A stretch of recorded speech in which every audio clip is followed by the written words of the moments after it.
Well, if you want to meditate and you're a beginner, the easiest poses to meditate in is to sit first in a chair, because it's easy to get a nice position that'll help your meditation. Right, so you think you're ready to meditate? I'm 100% ready. Okay, well there are a few adjustments that we could make which I think will make you feel more vital and more present. So I'm going to suggest that you sit right further to the back of the chair. Did you know where your sitting bones are? Buttock bones, sitting bones, draw them right back and sit right back against the chair. Now that's made a huge difference to you. You're sitting much more upright, which is what we want. So the spine is really rising up. The chest is nice and lifted and opened. So you could say you're sitting more like body like a mountain.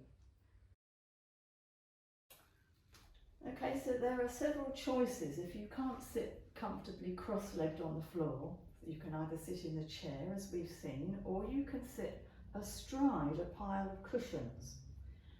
But when you do this, you need enough height to sit on, because the height is needed to get the lift up through the spine. So also this needs a bit of support on the shins. You can see she's on a nice soft meditation mat, because some people have trouble with the knees. So you've got your knees apart, which is easier on the hips. The legs can relax. The sitting bones, your weight sink down into the cushion. But then, yeah, so you're sitting up as tall as you can, but in a way you don't do that with your muscle, particularly at the beginning when you first sit to meditate. You can imagine your spine rising up and the chest lifting with your inhalations.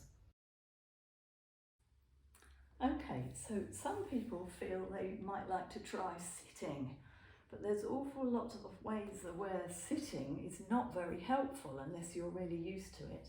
So for example, Anna is sitting rather forwards, and I think if she sits like that much longer, she's beginning to say her back is aching. Is that what it is? Right. Yeah. So if you'd like to get up, let's have you sitting on some height. Yeah. So again, like the chair and like the sitting over the cushions, height is what's needed on the hips. Yes, so now with that height, you immediately look as if you're sitting much taller. So then we have to attend to, well, how are you going to cross your legs? So is that comfortable for you to have it? You've got one foot in front and one foot back behind, yes? Mm. With most of your shins are actually resting on the mat, which is good. So if your knees were not on the ground, you might well have to have some lifts like that underneath your knees, otherwise your hips begin to ache not much further into the meditation. So do you need lifts or just on? I think I'm all right without. Yeah, okay. So long as the knees and the shins are actually resting on the floor, that would be okay. But if they're not resting, then you need to sit on more height, in which case perhaps another one like this. But I think you're all right like that. So with the hips lifted, you again need that nice long straight back, but effortlessly. So see if you could, for you, to roll back the shoulders a little bit more. Yes, that's it. And imagine you're lifting your chest from the floor of the chest.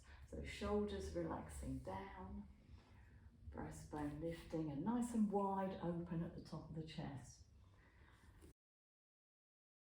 So we want the hands not to be dragging the shoulders forward. So we need that openness in the top of the chest, the shoulders rising back, rolling back, and the hands just loosely clasped.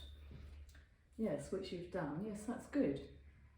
If you have a blanket, you can fold it lengthways and put that right across your thighs in such a way that it supports the hands. So there's a bit of a roll here where Sinadakani can rest her hands. So how does that work? Yeah. Yes? Very good. Yeah, so the hands need to be relaxed, wrists relaxed, arms just completely restful, a restful position. Let's make use of that blanket. if we give Anna the blanket to rest the hands on, so that does make a lot of difference to people to have the hands supported, because otherwise you get very tense up here, and if the shoulders and upper back are tense, the neck and throat and everything's tense. So hips supported, hands supported, a feeling of chest rising up, so rising up to the peak of the mountain. Bottom of the pose is grounded like the mountain.